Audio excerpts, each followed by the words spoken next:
to the OFWs, to the Filipino communities who took care of us, you have my love, respect, and gratitude. Sa katawhan nga nagpakita og walay undang nga paghigugma ug pagsuporta, daghang salamat kay wa mininyo biyae. Kamo ang nagapakusog sa amo tanan. Maiaabot ako na personal na mensahe ng tatay ko sa bawat Pilipino.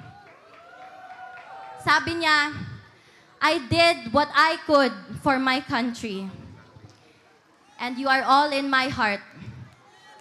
Pangalawa, ang sabi niya, kung kakalimutan nyo lang rin ang Duterte, kalimutan nyo na lang rin siya.